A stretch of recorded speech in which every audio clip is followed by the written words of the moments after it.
Heading डालो राजस्थान की मृदा। ठीक है, पहला ही हमें शब्द लिखो भैया। देखो, मृदा शब्द की उत्पत्ति, शब्द की उत्पत्ति लैटिन भाषा के शब्द, शब्द की उत्पत्ति लैटिन भाषा के शब्द, लैटिन भाषा के शब्द, भाषा के शब्द लिखते चलिए भाई जल्दी जल्दी। ये शब्द सोलम, सोलम से हुई है, ये ऐसे लिखी जाए। ठीक है, सोलम से हुई है, जिसका अर्थ, जिसका अर्थ हर्ष होता है।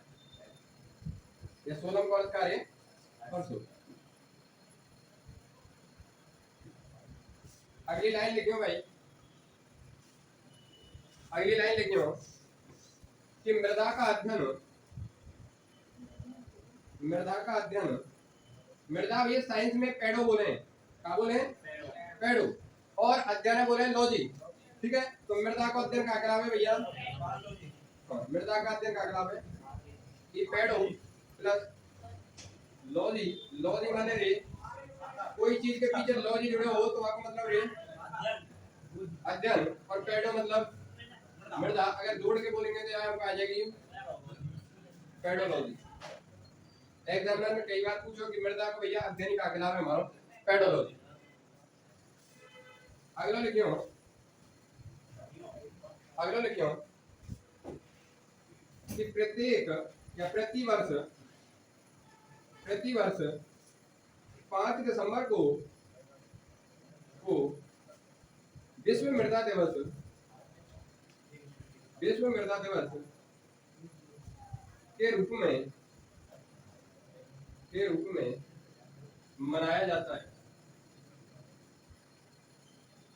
कब मनाया भैया? 5 दिसंबर। लिखियो भैया, अंतरराष्ट्रीय मृदा वर्ष, अंतरराष्ट्रीय मृदा वर्ष कब घोषित करो हमने? 2015। यूएनओ ने जो अंतरराष्ट्रीय मृदा वर्ष घोषित करो कब करो? कौन सी साल में करो? 2015।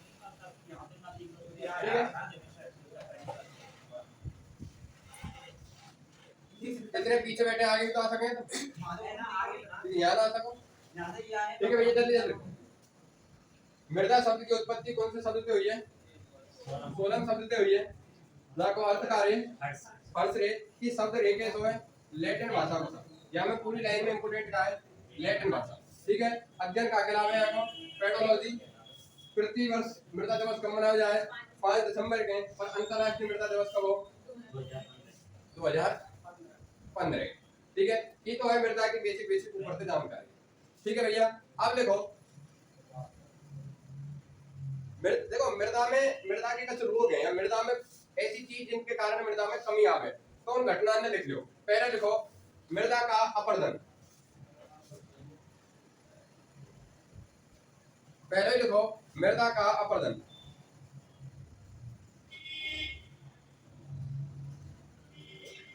मृदा का अपर्दन लिख लियो हेडिंग डाल के। अपर्दन का कहें भैया?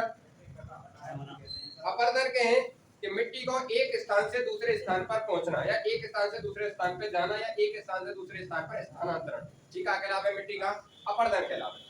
अब मिट्टी को मतलब मिट्टी के साथ मिट्टी के कण भी जाएंगे। ठीक है, तो लिखो भैया मिट्टी के अपर्दन में लिखो, मृदा अपर्दन में लिखो, मृदा का एक स्थान से दूसरे स्थान पर पहुंचना ही मृदा अपर्दन कहलाता है। मृदा का एक स्थान से दूसरे स्थान पर पहुंचना ही मृदा का अपर्दन कहलाता है। मृदा का एक स्थान से दूसरे स्थान पर पहुंचना ही मृदा का अपर्दन कहलाता है।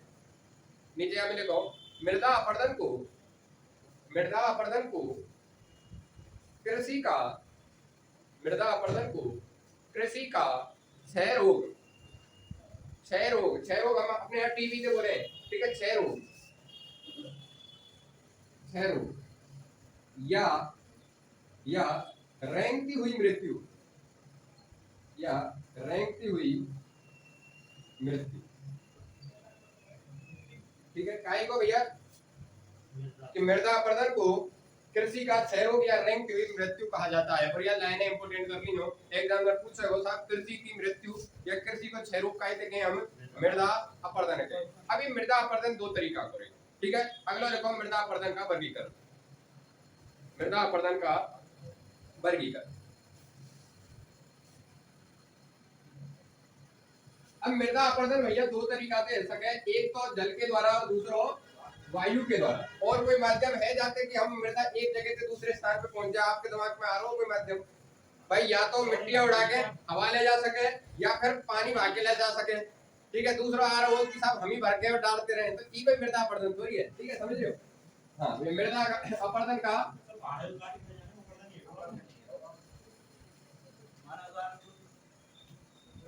भैया अभी तुम मृदा पढ़ रहे हो, पहाड़ ना पढ़ रहे हो, अंतर तो समझ तो होगा मृदा और पहाड़ में, या एक ही जगह तो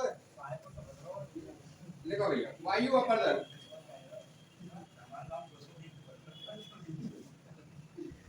और दूसरों लिखो जल अपरदन।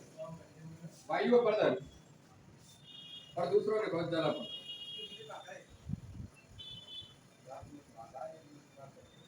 ठीक है।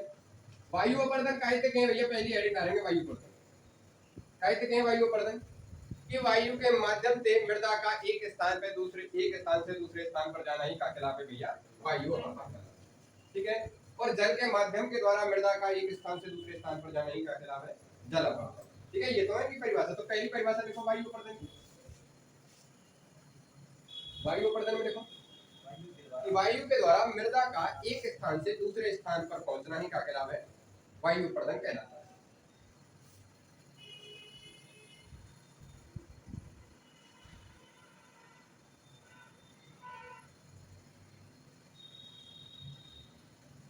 ठीक है भैया। अब हमें एक लाइन लिखो नीचे वायु अपरदन कर दो, या में देखो राजस्थान का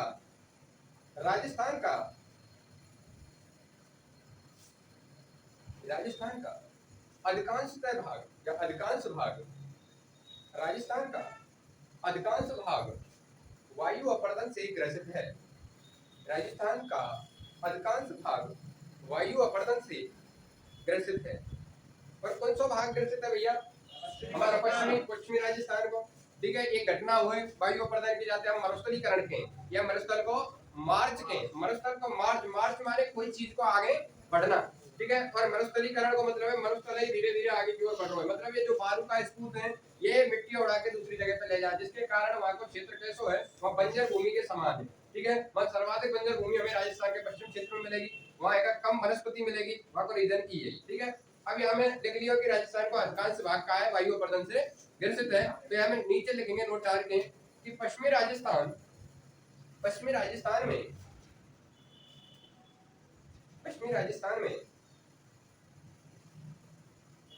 मरुस्थलीकरण, पश्चिमी राजस्थान में मरुस्थलीकरण पुस्तक में लिखियो मरुस्थल का मार्च, पश्चिमी राजस्थान में मरुस्थलीकरण पुस्तक में लिखियो मरुस्थल का मार्च। मरुस्थलीकरण बालू का स्कूलों के माध्यम से, और कौन सा बालू का स्कूल है भैया जो मरुस्थलीकरण में सर्वाधिक योगदान दे? सर्वाधिक योगदान कौन सा दे? बरखान, ठीक है। मैं वहां बता चुका हूँ मरुस्थलीकरण जब पढ़ा रखा हूँ पश्चिम मरुस्थल, ठीक है। तो बालू का स्कूलों के माध्यम से वायु अपरदन होता है। राजस्थान में, पश्चिमी राजस्थान में मरुस्थलीकरण या मरुस्थल का मार्ग बालू का स्पूतों के माध्यम से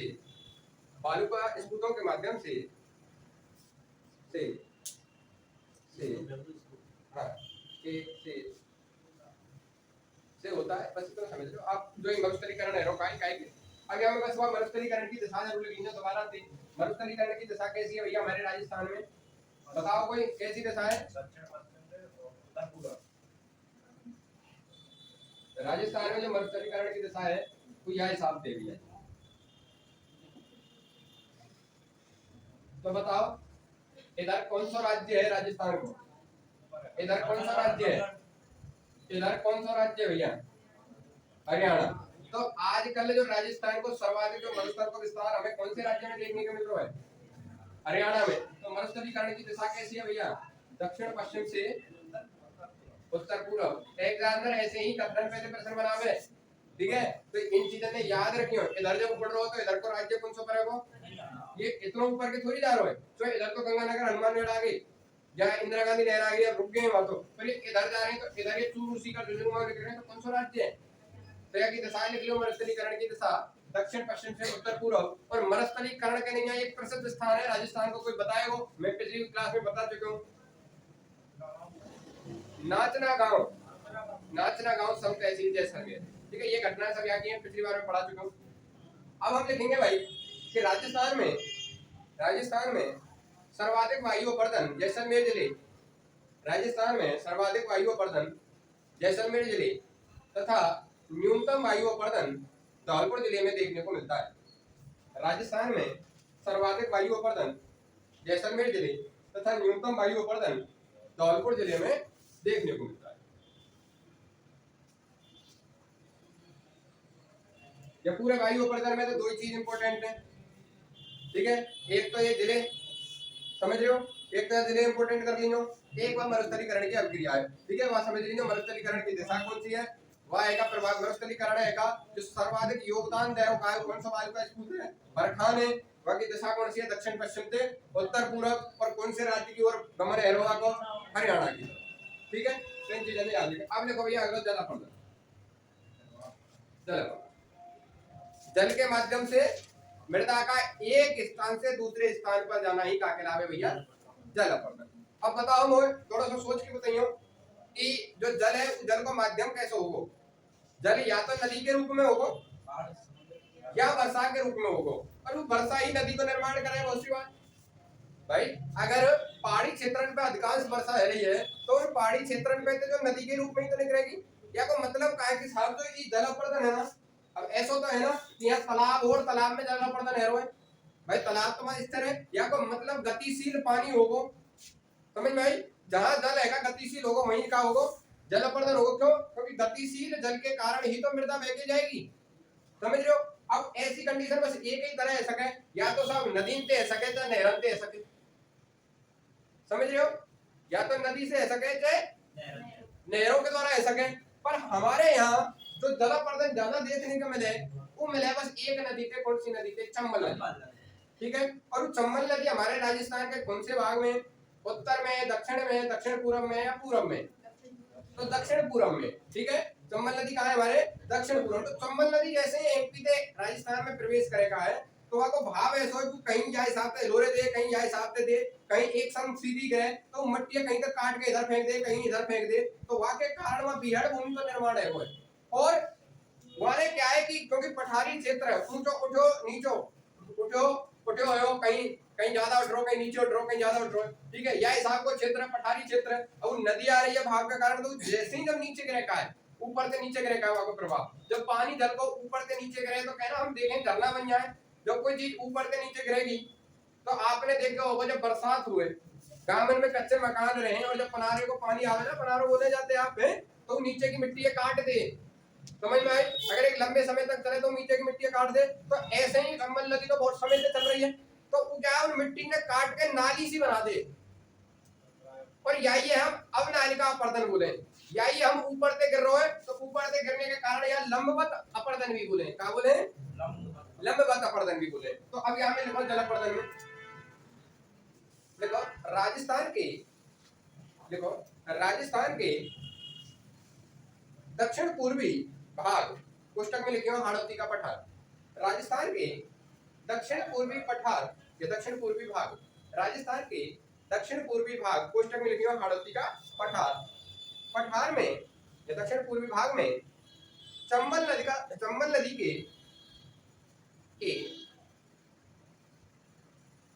चंबल नदी के असंतुलित प्रवाह, कोई संतुलित ना है भाई, असंतुलित प्रवाह के कारण, असंतुलित प्रवाह के कारण मिट्टी में कटाव हो जाता है, मिट्टी में कटाव हो जाता है।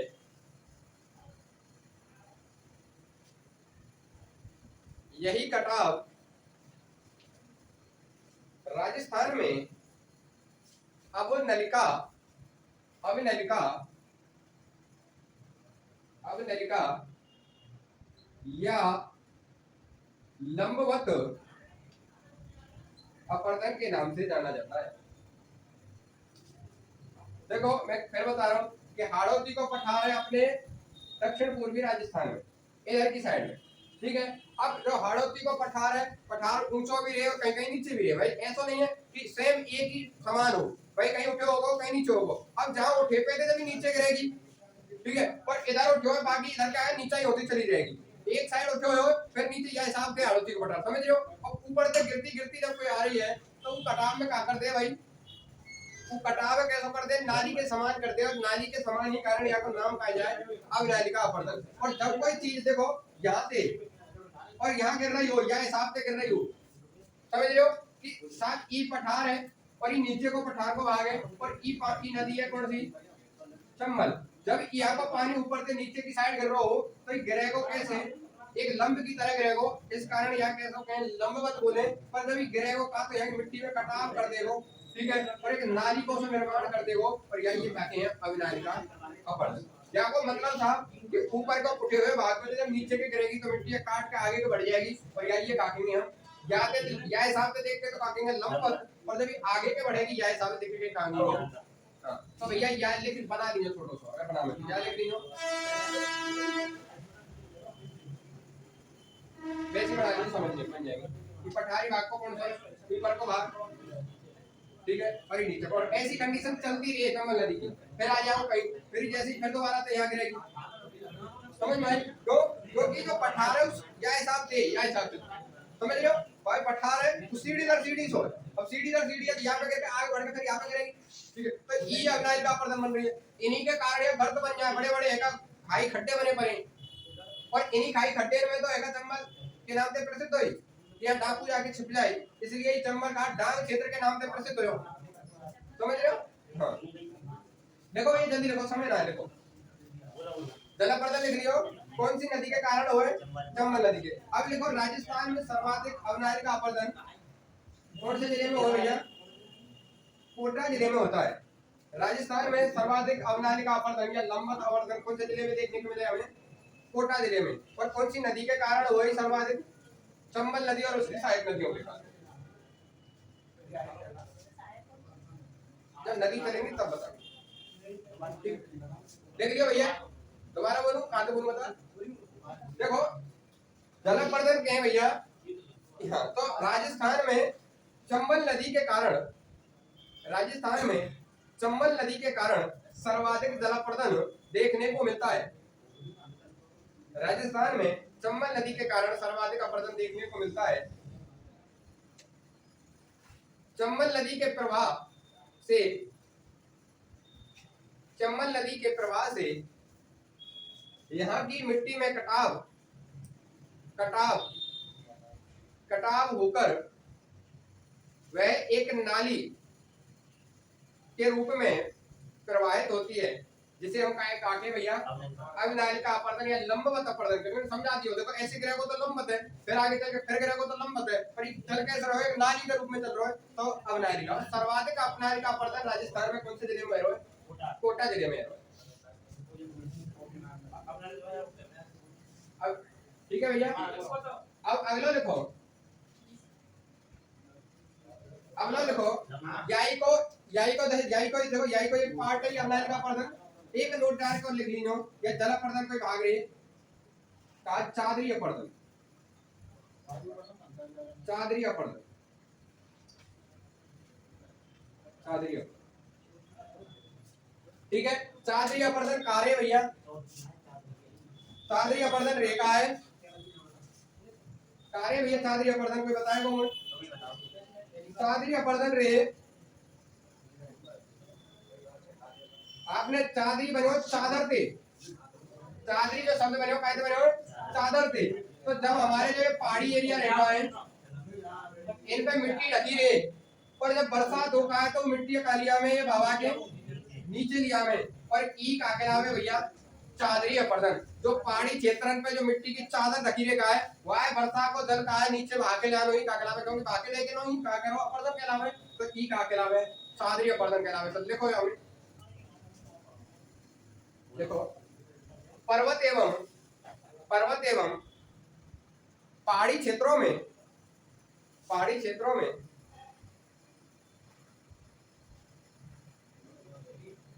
पर्वत एवं पहाड़ी क्षेत्रों में वर्षा के जल के द्वारा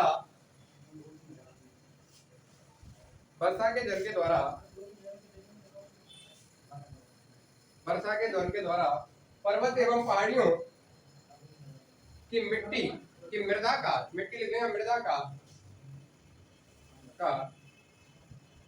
का एक स्थान से दूसरे स्थान पर पहुंचना ही का कहलावे भैया, हमारा सादरी अपर्दन कहलावे।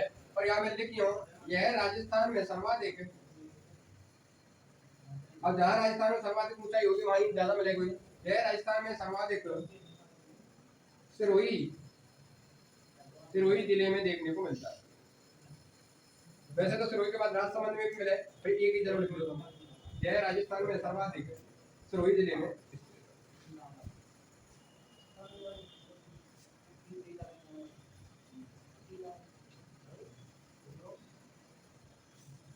ठीक है। चादरी अपर्दन है, परत अपर्दन के नाम से भी जाने, ठीक है। तो यार नाम को लिख लीजिए, परत।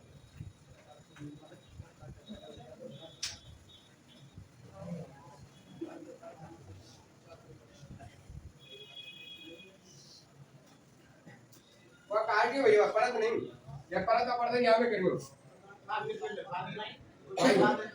परत अपर्दन और क्षैतिज अपर्दन और परत अपर्दन के नाम से भी जाने हम वायु अपर्दन, या मत करियो। सादरी अपर्दन में क्या में लिखेंगे, अगर कभी पूछ ले कि क्षैतिज अपर्दन या परत अपर्दन काहे से कहें, तो वायु अपर्दन ही कहें, ठीक है। बस वहां खाली चादरी, बस जिला याद रखियो। सिरोही जल अपर्दन में कोटा है, और अमेरिका अपर्दन लंबत अपर्दन में, और वायु अपर्दन में सबसे कम जैसलमेर है, वो सब सामान्य जैसलमेर सबसे कम। तो आइए हेडिंग करो भाई,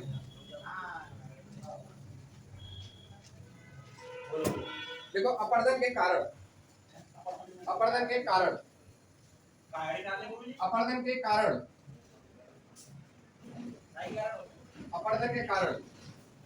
इकाई के कारण हुई, ठीक है। देखो अपर्दन के कारण, पहला देखो वनोन्मूलन मतलब वनों की कटाई।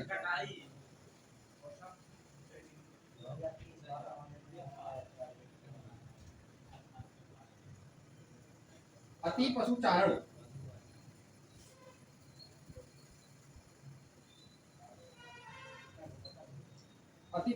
से क्या होगा भैया, क्या होगा, जो घास के मैदान है, चारा का मैदान है, वो समाप्त हो जाएंगे।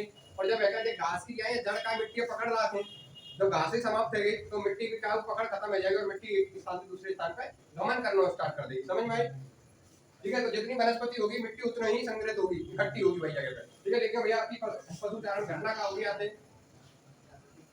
चारा गाहों का ह्रास। तीसरी घटना देखो भाई, तीसरा देखो अत्यधिक सिंचाई एवं बाढ़। अत्यधिक सिंचाई करनी है भैया, या फिर बाढ़ आ जाए, ये भी काय को कारण बने, अपर्दन को कारण। अगला देखो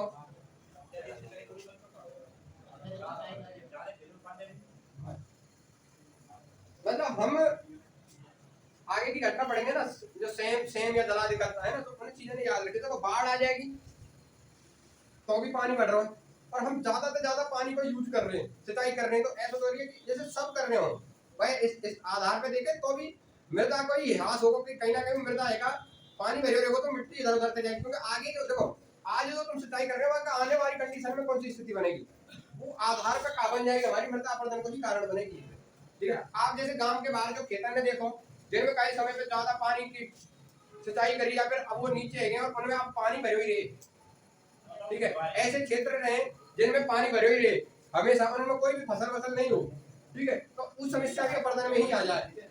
अगला लिखो भैया, अगला लिखो सही फसल चक्र का ना अपनाना, सही फसल चक्र ना अपनाना, यही सही फसल चक्र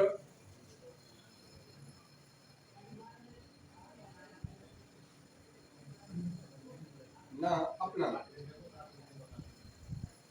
और एक वीडियो झूमिंग खेती,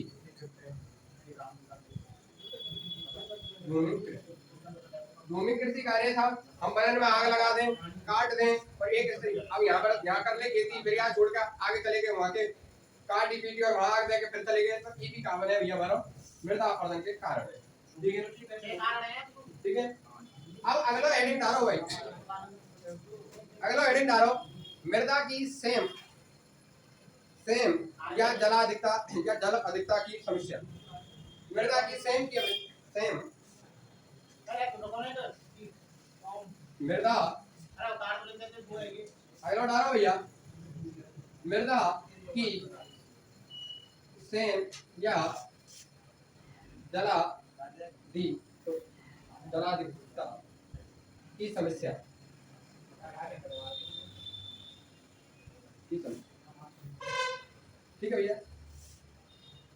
ये जो सेम रेखा कार्य भैया, सेम कार्य, आपने ऐसे खेत देखे होंगे जिनमें हम लोग कहेंगे यहाँ में तो खास हो जंगो है, यहाँ में तो पानी बह रहे हमेशा, समझ लो, यहाँ में तो कोई मतलब खेती बाड़ी हो ही ना, यहाँ में तो कहा है ये तो दलदल को सही जमीन है साहब, यहाँ में हमेशा कभी भी चले जाओ या कि आल खत्म ना हो, समझ रहे हो कि अगर कोई ऐसी मृदा है, ऐसा क्षेत्र है जहाँ में हमेशा ही पानी भरे ठाड़े रहे हो, ठीक है, तो वो सब आके लावे, आप जाएंगे तुम देखो यूपी साइड जाएंगे आप, गोवर्धन साइड, तो तुम्हें ऐसे खेत मिल जाएंगे साइड में जिनमें पानी कोई आके लावे हमारी सेम के, ठीक है।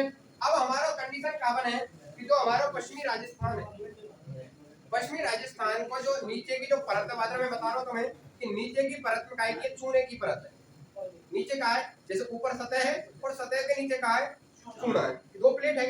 अब जो बरसात को पानी है बरस के कहाँ पहुंच जाए, अभी चूने को पानी कहाँ करे, प्लेट को काम करे, जैसे हम फर्श कर दें ना, जैसे फर्श कर दिया हमने टाइल बिछवा देंगे और हमने जैसे यहाँ टाइल बिछवा देंगे और ऊपर मिट्टी डाल दी है, अभी पानी या मिट्टी में तो कहाँ तक पहुंच जाएगा, टाइलन पे ही तो रह जाएगा, ठीक है। अब जब तक ही पानी या टाइलन पे रहेगो तब तक ही मिट्टी जो बताओ कैसी बनी रहेगी, अगर तुम ऊपर से पाम धरोगे तब तक ही आली बनी रहेगी, ठीक है, यहाँ में नमी बनी रहेगी, और जब तक यहाँ अगर बरसात ज्यादा आएगी और जब तक यहाँ में नमी बनी रहेगी तब तक यहाँ में तुम काला कर सको, जब ज्यादा गीली पड़ी है तो यहाँ में काला कर सको, खेती नहीं कर सको। और ये समस्या क्या लाभ है, क्यों, क्योंकि जो चूने की परत है वो है हमारे कहा है फर्श की तरह काम करे और वहां नीचे वो पानी जा ना सके, अगर नीचे पानी चले जाए तो रिस्क है, समझ रहे हो, तो नीचे पानी रिस्क चले जाता तो कहीं ना कहीं वो आग खत्म हो जाती, अब सब नीचे जाना रहो, इन दोनों ही प्लेटर के बीच में भरे पड़े हुए, ठीक है, तो आग खत्म होगी नहीं, और आग खत्म ना होगी अगर ज्यादा पानी है तो दलदली क्षेत्र बन जाएगा, और दलदली क्षेत्र बन जाएगा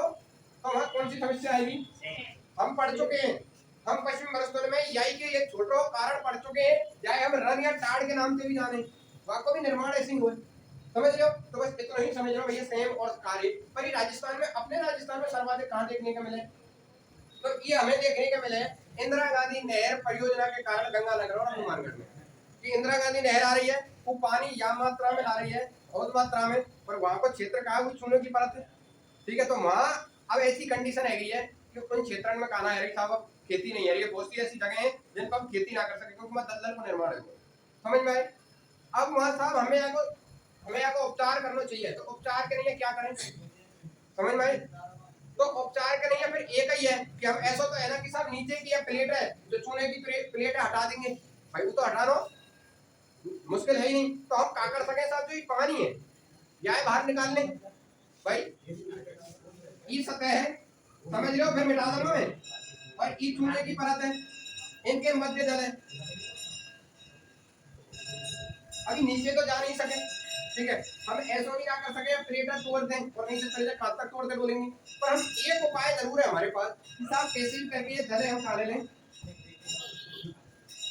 ऊपर ले लें, ठीक है, सामान की जले ऊपर कैसे लेंगे, यानी कि हम ऐसा तो है ना भैया सब जगह पाइप डालेंगे और खींचेंगे, पर एक काम ऐसा है, मैंने कहा कि इन क्षेत्रों पे ऐसी वनस्पति लगाओ जो सबसे ज्यादा पानी का करती हो, अवशोषित करती हो, खींचती हो, समझ भाई, सबसे ज्यादा पानी की आवश्यकता है उन्हें खड़े कर दो, तो जब अगर यहाँ कोई पेड़ है वह सबसे ज्यादा पानी की आवश्यकता है और यहीं क्या पेड़ में पूरे पेड़ ही पेड़ लगा दिए तो वो क्या करेंगे पानी धीरे धीरे क्या कर लेंगे ऊपर की साइड क्या कर लेंगे खींच लेंगे और जब भी पानी ऊपर की साइड खींच जाएगा तो यहाँ आग कैसी हो जाएगी कम हो जाएगी और एक समय बाद हम यहाँ क्या करने लगेंगे खेती भी कर सकते हैं ठीक है। अब ऐसा पेड़ कौन सा भैया और ऐसा पेड़ है सफेद आंखों पेड़ ठीक है। आप जब भी हाईवे पे जाओगे या कहीं भी रोड के साइड में देखोगे तो पेड़ दिखे ना हाँ जब भी ये रोड बनाए जाए तो सफेदा के पेड़ क्यों लगाए जाए कि जब भी बरसात हो तो बरसात के जो रोड के इर्द गिर्द आले ना बन जाए कहीं नीचे पानी ना तो वो काय वो नीचे के इर्द गिर्द के पानी पहले ही सूखने जाते रोड मजबूत बने रहे ऊपर ना जाए ठीक है। इस कारण सर्वाधिक पेड़ कहीं के मिलेंगे तुम्हें हाईवे के बगल में किनारे पे सफेदा के पेड़ मिलेंगे लंबे लंबे से इसी कारण लगाए जाए समझ में आए। तो अब यहाँ में लिखा हुआ है जल्दी लिखो देखो भैया देखो पश्चिमी राजस्थान में हाँ जल्दी जल्दी लिखो अब मैं समझा दी जल्दी लिखाऊंगा ठीक है। पश्चिमी राजस्थान में सतह के नीचे चूने की परत पाई जाती है सतह के नीचे चूने की परत पाई जाती है सतह के नीचे चूने की परत पाई जाती है जिसके कारण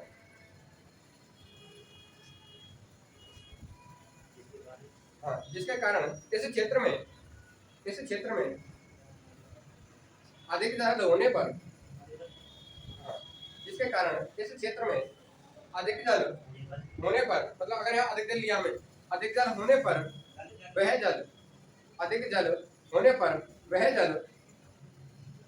चूने की परत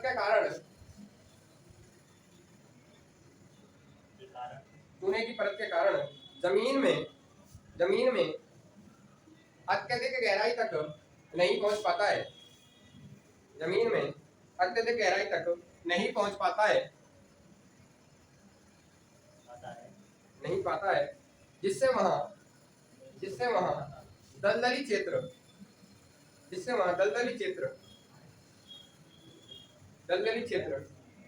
या नमी क्षेत्र का निर्माण होता है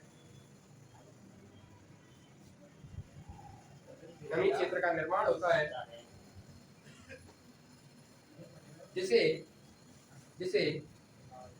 सेम या जलाधिकता मतलब जल की अधिकता जिसे सेम या जलाधिक्यता कहा जाता है ठीक है जिसे सेम या जलाधिक्यता कहा जाता है। अब दोबारा से मैप बनाओ 2 सेकंड बनाओ कैसे बनाएंगे नीचे एक प्लेट बनाइयो और यहाँ लिखियो चूने की प्लेट या चूने की परत ठीक है। ऊपर बनाइयो एक हाथ सतह ऊपर का बनाइयो सतह के नीचे पश्चिमी राजस्थान में काबिल है चूने की परत। अब यहाँ में काय को साहब मारो ये जल ये कहा था जल ठीक है। इनके मध्य जल होने के कारण ये क्षेत्र कैसे बन जाएगा सेम। अब हमें यहाँ के समाधान के नहीं जो वृक्ष लगाने पड़ेंगे यहाँ पे वृक्ष कौन सा लगाओ भाई ठीक है वृक्ष कौन से लगाओ या क्षेत्र पे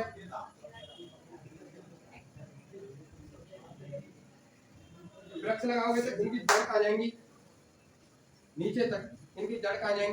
नीचे तक और ये पानी का कर लेंगे भैया सूख लेंगे। अब सोचिए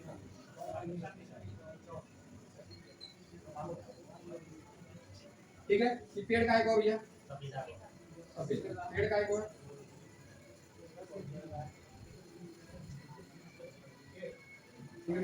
एक आया को समाधान ठीक है। ये चूने की परत है ये पानी है ये सतह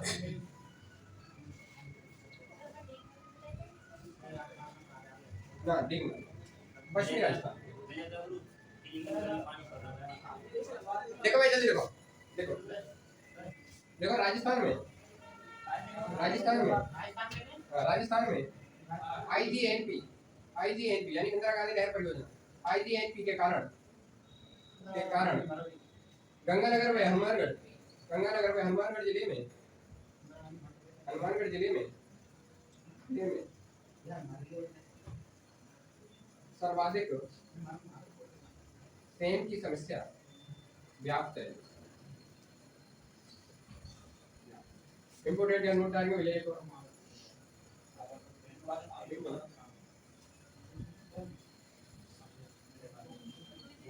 हनुमानगढ़ हनुमानगढ़ जिले जिले का बड़ोपन हनुमानगढ़ जिले का बड़ोपन ये जगह में 2-3 हनुमानगढ़ जिले का बड़ोपल भगवान दास गंधेली बड़ोपल भगवान दास गंधेली बड़ोपल भगवान दास गंधेली और देई दास बड़ोपल भगवान दास गंधेली और देई दास गांव बड़ोपल भगवान दास गंधेली और देईदास गांव सर्वाधिक सेम की समस्या के लिए या सर्वाधिक सेम की समस्या के लिए प्रसिद्ध है। और यहाँ में तो इम्पोर्टेंट कर लीजिए या बड़ोपल सर्वाधिक सेम की समस्या के लिए प्रसिद्ध है। और यहाँ में तो इम्पोर्टेंट कर लीजिए बड़ोपल के नीचे 2-4 अंडरलाइन खींच लीजिए। जब आप हनुमानगढ़ के बड़ोपल गांव में जाओगे तो आप ऐसी जमीन मिलेगी देखने को। तो अगर कभी एग्जामिनर पूछ ले कि राजस्थान में कौन सा गांव में या कौन सा गांव में जो सेम के लिए प्रसिद्ध है तो बड़ोपल गांव, पर जिले कौन से प्रभावित है सेम से गंगानगर हनुमान। प्रभावित होने को कारण आईजीएनपी क्यों भैया? क्योंकि यहाँ नहर से पानी आ रहा सर्वाधिक और पानी सर्वाधिक आ रहा है तो हम क्या कर रहे हैं यहाँ का है सेम की समस्या। अब यह सेम की समस्या दूर करने के लिए एक योजना चल रही है। भाई योजना को नाम लिखो, समाधान लिखो यहाँ पहले देखो समाधान, ठीक है समाधान लिखो। सफेदा और सफेदा को नाम वैज्ञानिक नाम लिखियो यूकेलिप्टस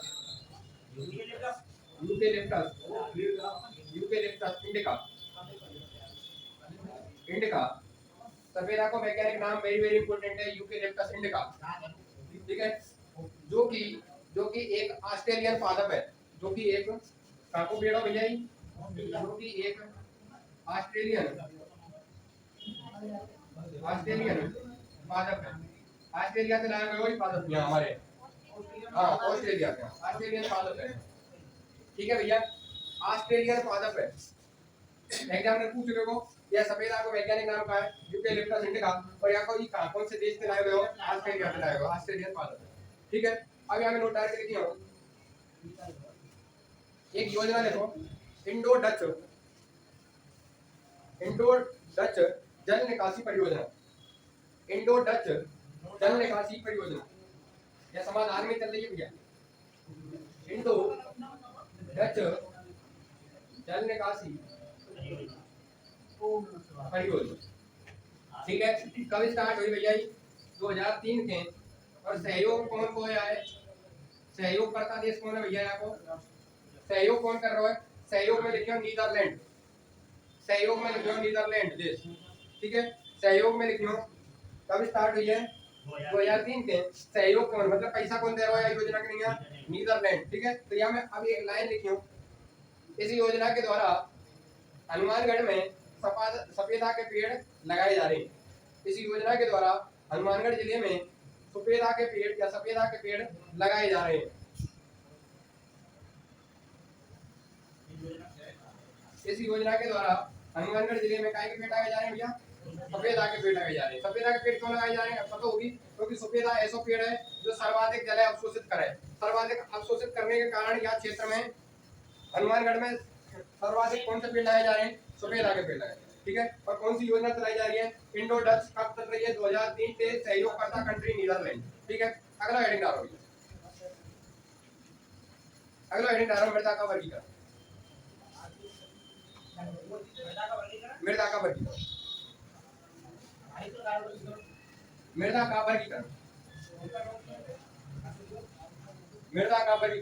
और अब यहाँ गहनता से सुन लो भाई। अब तक देखो जो हमने मृदा पढ़ी है, जो राजस्थान की मृदा पढ़ी है, वो हमें पढ़े है हमने।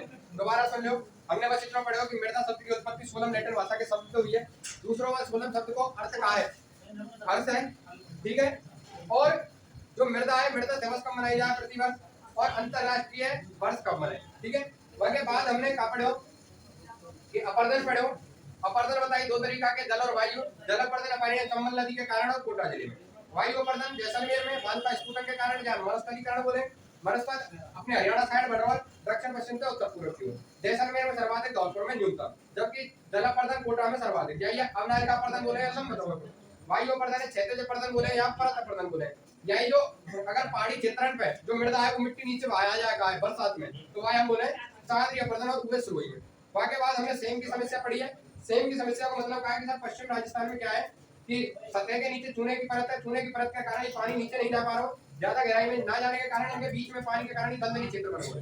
दलदली क्षेत्र बनने के कारण यही हम काके मिट्टी की सेम की समस्या दूर करने के लिए हमें काय को पेड़ लगाने चाहिए, सुपेला के पेड़ लगा कौन सी देश रहे हो, नीदरलैंड कौन सी योजना के द्वारा लगाए हो या इंडोडस, कब से लगा रहे हो 2003 से। इंडोडस जो सुपेला को पेड़ है, यहाँ को वैज्ञानिक नाम का है यूकेलिप्टस इंडिका, और ये है कौन से देश को, कितना पढ़े हुए हमने, और यहाँ तो हमने 50% मृदा को काम कंप्लीट कर लियो। अब अगला देखो मृदा का वर्गीकरण। मृदा का वर्गीकरण, और मृदा को वर्गीकरण के आधार कितने भैया हमारे, 3। पहले लिखो, देखो मृदा का वैज्ञानिक वर्गीकरण।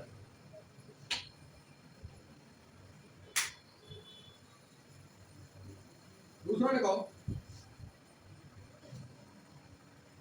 मृदा का भौगोलिक वर्गीकरण।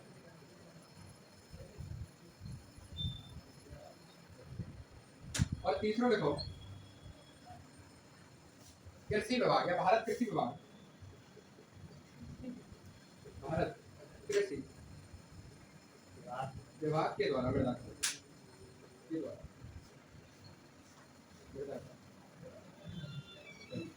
हेडिंग डालो भैया, जल्दी डालो, ठीक है।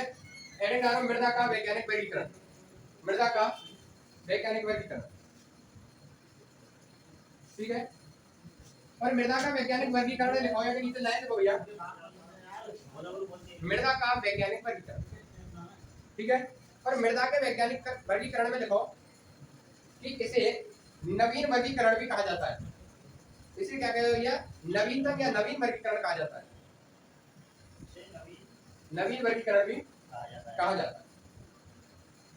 अब अगला यहाँ पे लिखियो कि देखो अमेरिका के वैज्ञानिक है, उन्होंने क्या मृदा को अलग अलग पूरे विश्व की मृदा बांटी, और अमेरिका के वैज्ञानिक ने चाहे साहब का पूरे विश्व की मृदा बांटी, तो अपने राजस्थान की मृदा उनके कौन कौन से भाग को हिस्सा है, तो वो अपने यहाँ कोई का करा है अपना मृदा का वैज्ञानिकरण। अब हमें लाइन लिखो कि अमेरिका के, देखो अमेरिका के वैज्ञानिकों के द्वारा, कि अमेरिका के वैज्ञानिकों के द्वारा राजस्थान की मृदा को, या अमेरिका के वैज्ञानिकों के द्वारा वैज्ञानिकों के आधार पर, अमेरिकी वैज्ञानिकों के आधार पर राजस्थान की मृदा को 5 भागों में विभक्त किया गया है, 5 भागों में विभक्त किया गया। आप सुन लीजिए भाई, जहां तक प्रश्न आएगा वो प्रश्न की कड़ी है ई, और अगले 1 मिनट में या जीवन भर के याद रखियो। मैं यही बताने जा रहा हूँ कि कैसे तो इन मृदान को उपवर्गीकरण नाम रहे, और उन मृदान को भी भाग रहे ना जो अंदर के, जो तुम्हें शायद जीवन में याद ना हुए होंगे, वही का कहिए बता दो। एंटीसोल मृदा के उपमृदाकरण कहाँ है, याद है भाई, कहिए भूल जाए हम, कई बार पढ़े। अब देखो, अब मैं तुमसे सीधो सीधो कह रहा हूँ, चुपचाप बैठ जाइए साइलेंट, ठीक है, और तुम 1 मिनट में देख लीजिए। पहले डालो मृदा का ये डाल दिया आपने,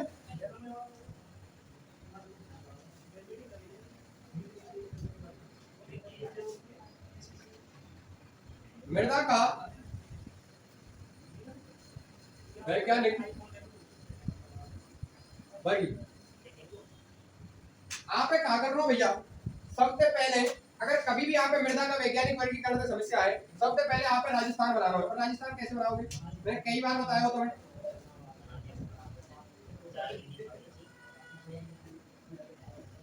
यह हिसाब से बना ले करो पतंगाकार आकृति को। सो अब हम हमें कहा करना, कुछ नहीं करना भाई, सीधो सीधो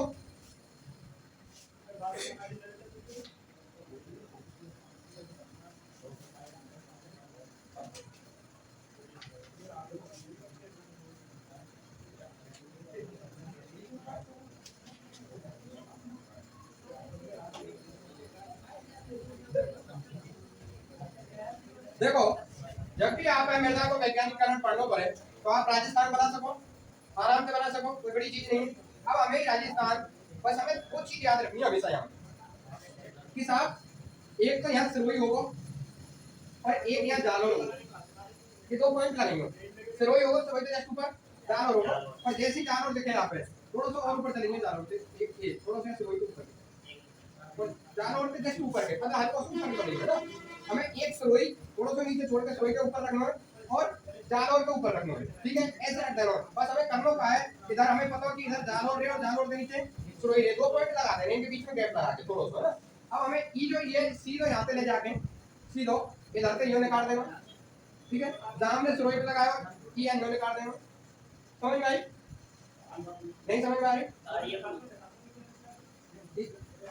क्या हिसाब से निकाल देना, ठीक है। अब हमारी समस्या क्या है कि ये जो ये क्षेत्र है जहाँ हम कापड़ के एडब्ल्यू पढ़ा रहे हैं, क्या बाहर निकाल देना, ठीक है, एडब्ल्यू मारो बाहर निकाल देना। अब भाग बचो, बस ई तो बचो, ठीक है, या भागे हमें कुछ नहीं करना, या बीच में जाके या हिसाब से तोड़ देना यहाँ बीच में, ठीक है। दोबारा समझो, कभी भी मृदा का वैज्ञानिक वर्गीकरण पढ़े तो करना क्या है, राजस्थान बनाना, राजस्थान में बीच में दो लकीर खींच देनी है। समझ में आई? अरावली के पश्चिम की सी और अरावली के पूर्व की सी, दो लकीर सी खींच देनी है। बस इतना रख के या नीचे के एडब्ल्यू वाले भाग में बांट दियो, और जो ये बच्चे कहा या बीच में थे नहीं, दोनों से दक्षिणी साइड से तोड़ दिए, ठीक है। अब आप मृदा कैसे लिखनी है, ऐसे लिखनी है भैया, ए और बी और ई, ए और बी और ई, ए फॉर एंटी एरिड अल्फी वर्टी और इंसेप्टी। समझ में आई?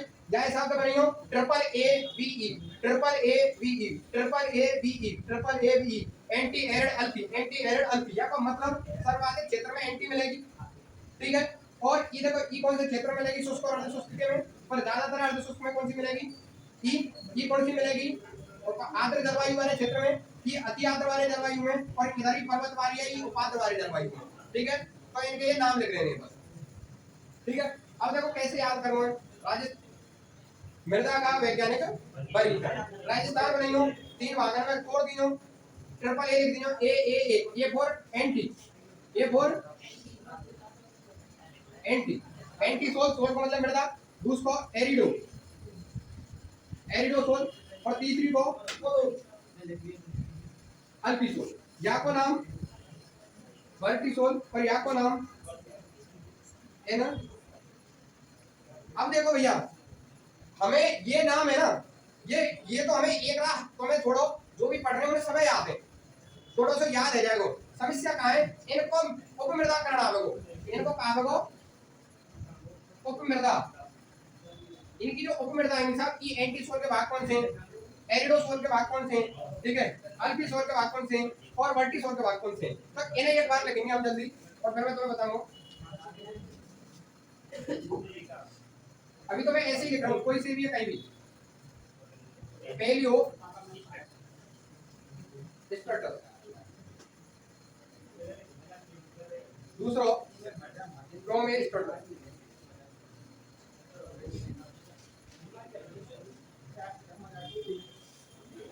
नीचे लिखना है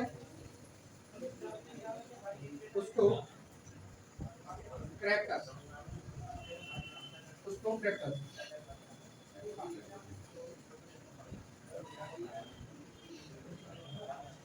उसको क्रैप्टस, सोमेंटस,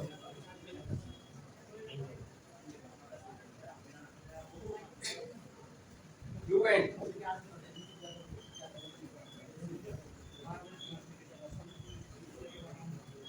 ऑर्चिड,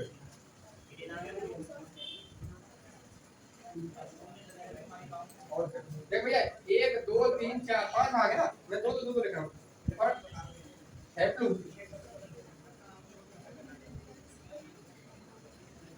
हैप्लू स्टार,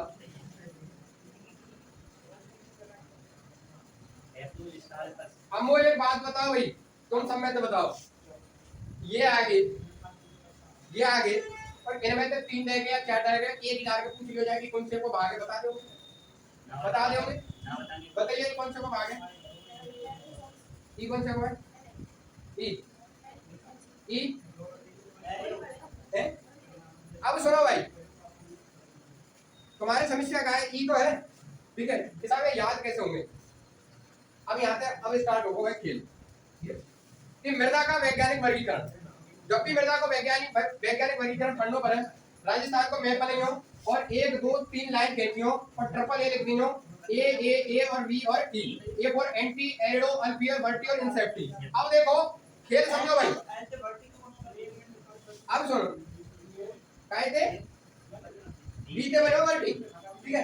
अब सुनो भाई, अभी आपको खेल सुनो कि ये दिख रहे कहां हमें, ये इनके मृदा उपमृदा है।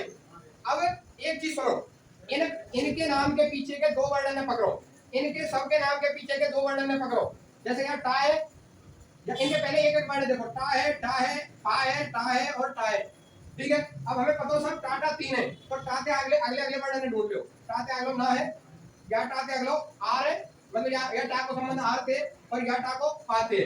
बस ऐसो देख लो, जहां तुम्हें पिछले वर्ण में टाते संबंध ना को मिल जाए, टाते संबंध पा को मिल जाए, जहां तुम्हें टाते संबंध ला को मिल जाए, वो उनके ही मृदा के उपकरण है। बाकी के क्या है, इनमें टा नहीं है, इनमें ला और पा है, और ला पा मिल जाए वो है को है जागो, और जहां रा और डा मिल जाए, पीछे डा मिल जाए वो आपको हो जाएगा। अब ढूंढना स्टार्ट करो भाई।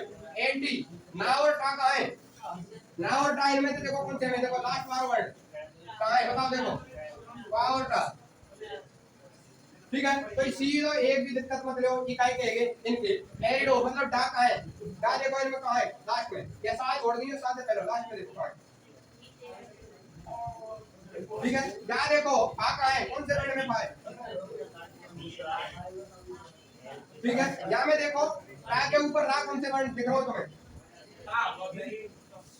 ठीक है। और यहाँ में देखो टा से पहले पा कौन से दिख रहा है। और जीवन में अगर कभी भी भूल जाए, ठीक है, रटो मत भैया, समझो माइंड को गए में समझो सीधे सीधे। ना और टा दिख जाए, ना और टा दिख जाए तो कमेंट का फ्लुएंट, ना और टा सब काय के एंटी के एरिडो, टा दिख जाए, टा देखो और कैल्सी केम्बो पॉली एडिड दे जाके देंगे। ला और फा देखो साहब कहां है हेप्लो, बस हमें का छोड़ देना हो, पिछलो सा वाले छोड़ देना है, या में सा हो सा छोड़ देना है, लास्ट वर्ड देख लीजिए, ठीक है। और यहाँ देखो वर्टी टा के ऊपर रा, टा के ऊपर रा तो एक में ही है साहब, पहली स्टेटस और प्रोमे स्टेटस पे ही है, इनमें ही है। और हमें अगर की दिख जाए पाते पहले टा दिख जाए तो ऐसा देख लीजिए काट दिया। और ये है वो तुम्हारा मृदा को उपमृदाकरण।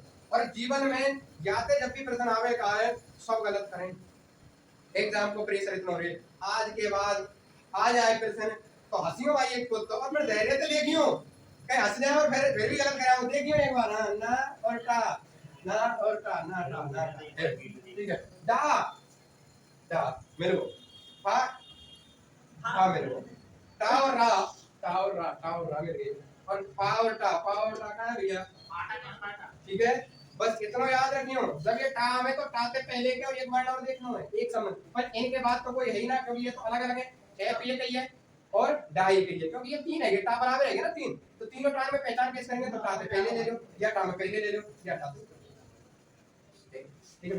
ये है वो तुम्हारा वैज्ञानिक उपमृदा।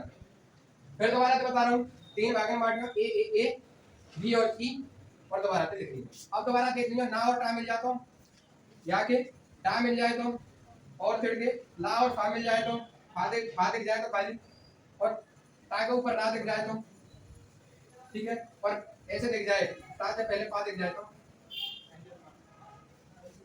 अब वो बताओ कभी भी प्रश्न आ जाए कि कठिन प्रश्न है, अगर ये प्रश्न कभी भी आ जाए आप है तो कभी भी भूलोगे का, ठीक है, ठीक है भैया।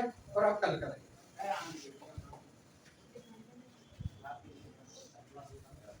बंद कर दीजिए,